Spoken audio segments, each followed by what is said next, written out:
হ্যাঁ, 4:10 বাজে এই মুহূর্তে। এবং আপনারা জানেন যে আজকে ওয়েদারও কিন্তু খুবই মানে ওয়েদার আজকে ভালো থাকলো, প্রচণ্ড বাতাস এবং খুবই চিলিং ওয়েদার, মানে এখানে খুবই প্রচণ্ড ঠান্ডা। সেই ঠান্ডা উপেক্ষা করে এখানে গণমাধ্যম কর্মীরা অপেক্ষা করছেন তারেক রহমানের বাংলাদেশে ফেরার যেই ঐতিহাসিক মুহূর্ত সেটাকে ধারণ করার জন্য। হিথ্রো এয়ারপোর্টে এখানে নেতাকর্মীদের আসার ব্যাপারে যেহেতু নিষেধাজ্ঞা রয়েছে, শুধুমাত্র যারা বাংলাদেশে যাচ্ছেন তারেক রহমানের সফর সঙ্গী হিসাবে তারাই এখানে আজকে আসার সুযোগ পেয়েছেন এবং তারা তাদের যে আনুষ্ঠানিক কার্যক্রমগুলো সেগুলো শেষ করে ইতিমধ্যেই অনেকে অপেক্ষা করছেন যে তারেক রহমান তিনি এখানে আসবেন, এবং সেই অপেক্ষায় অনেক নেতাকর্মীও এখানে, নেতাকর্মী বলতে যারা বাংলাদেশে সফর সঙ্গী হিসাবে যাচ্ছেন তারা এখানে উপস্থিত হয়েছেন। তারেক রহমানের লাগেজ ইতিমধ্যেই আমরা দেখতে পেরেছি যে একটু আগেই এসে ঢুকেছে। তারেক রহমানের বোর্ডিং পাস সহ বাকি যে বিষয়গুলো আছে সেগুলো ইতিমধ্যেই সংগ্রহ করা হয়েছে। সব কিছু মিলিয়ে তারেক রহমানের এই ফেরাকে ধারণ করার জন্য, ফেরাকে দেখার জন্য, ফেরার সাক্ষী হওয়ার জন্য এখানে গণমাধ্যম কর্মী অনেকেই অপেক্ষা করছেন। হিথ্রো এয়ারপোর্টের ঠিক টার্মিনাল 4 যেখান থেকে বাংলাদেশ বিমানের ফ্লাইট আজকে ছেড়ে যাচ্ছে, সেই ফ্লাইটে করেই তারেক রহমান বাংলাদেশে ফিরছেন। আপনারা দেখতে পাচ্ছেন যে ব্রিটেনে এখন কিন্তু সন্ধ্যা হচ্ছে, যেহেতু এখন ঠান্ডার সময়, উইন্টার সিজন। এখানে বিকাল 4টার সময়ই সন্ধ্যা নামা শুরু হয় এবং একটু পরপরই ঘুটঘুটে অন্ধকার হয়ে যাবে। এবং এরকম আজকের এই যে প্রচণ্ড শীত, এই শীতের মধ্যেই অনেকে এখানে উপস্থিত হয়েছেন শুধুমাত্র তারেক রহমানের ফেরার ঐতিহাসিক ঘটনাকে সাক্ষী হওয়ার জন্য। 17 বছর 3 মাস তিনি ব্রিটেনের রাজধানী লন্ডনে তিনি অবস্থান করেছিলেন তার পরিবার নিয়ে।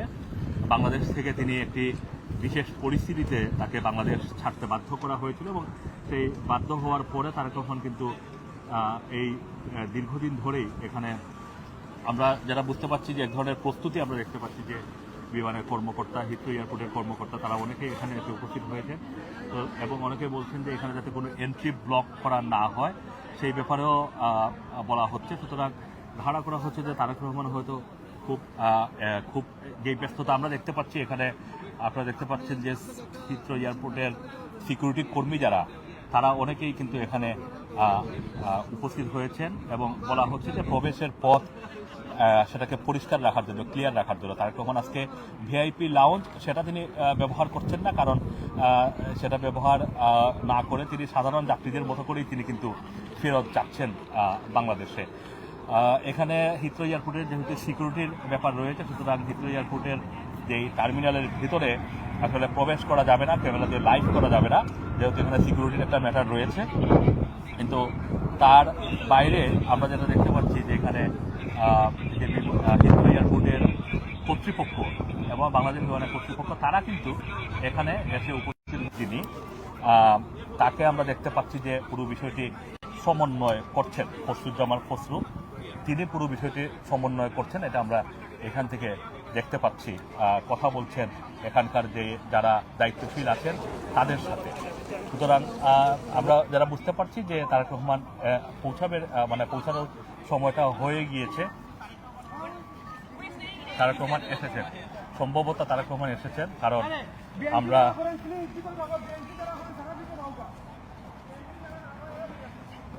আমরা যদি দেখতে পাই তারেক রহমান এসে পৌঁছেছেন, এবং তার সাথে কামাল উদ্দিন সহ আরও অনেকেই এখানে উপস্থিত আছেন। গণমাধ্যম কর্মীরা তাকে ঘিরে ধরেছেন।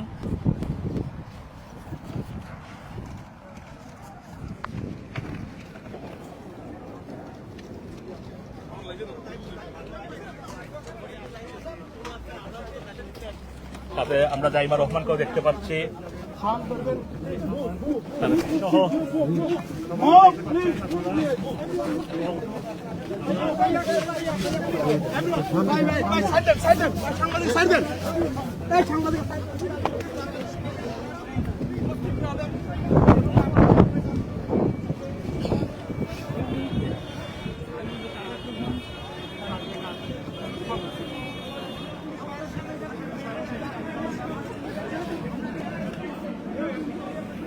আপনারা দেখতে পাচ্ছেন যে তারেক রহমান যিনি ফিরে যাচ্ছেন 17 বছরের যে নির্বাসিত জীবন, সেই জীবনের পেছনে ফেলে এখানে অসংখ্য গণমাধ্যম কর্মী তাকে ঘিরে ধরেছে।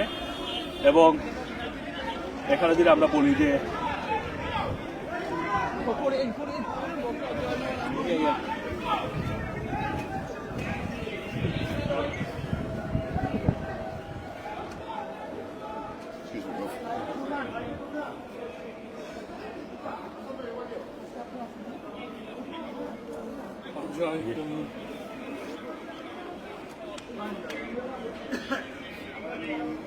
একটু পথ ইনকাম অধিকার না আছে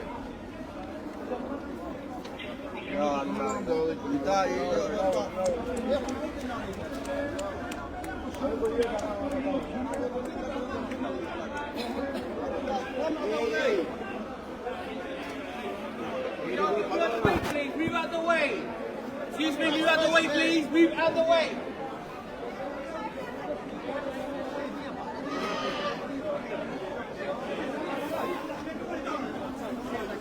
Guys, can you let him through, please? Let him through.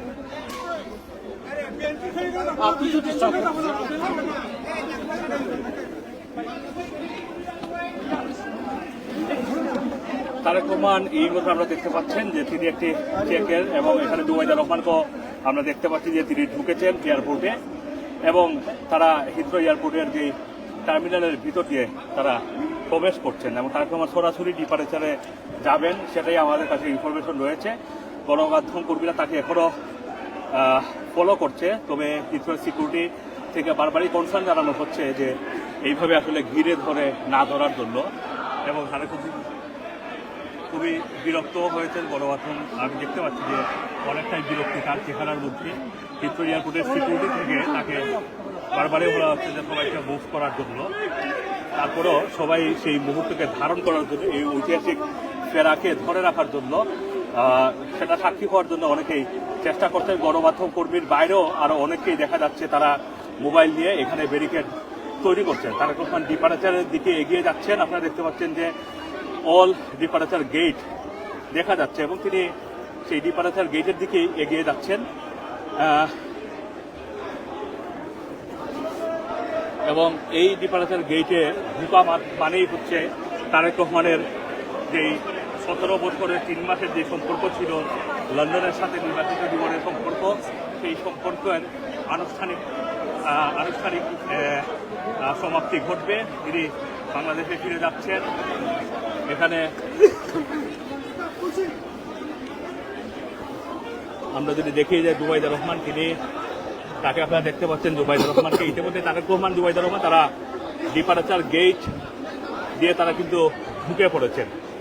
সুতরাং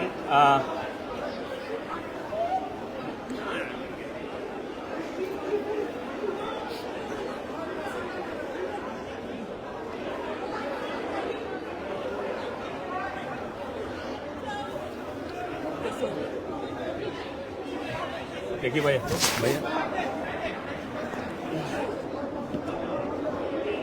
দেখছেন যে তারেক রহমান ডিপারেচার গেটে দিয়ে ঢুকে পড়েছেন এবং এই ঢুকার মধ্য দিয়েই তার আনুষ্ঠানিকভাবে বাংলাদেশে ফেরার যে যাত্রা সেটা শুরু হলো। এখন থেকে কিছু সময়ের মধ্যেই তারেক রহমান ফিরে এখানে যে আপনারা দেখতে পাচ্ছেন যে ডিপারেচার গেটে তারেক রহমান দাঁড়িয়ে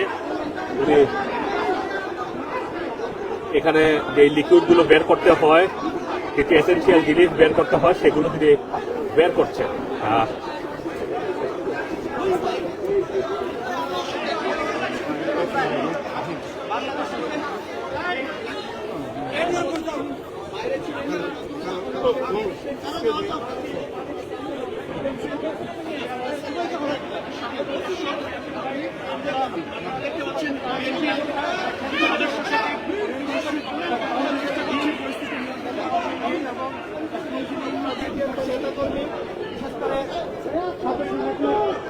তারেক রহমান ঢুকে গেলেন ভিতরে।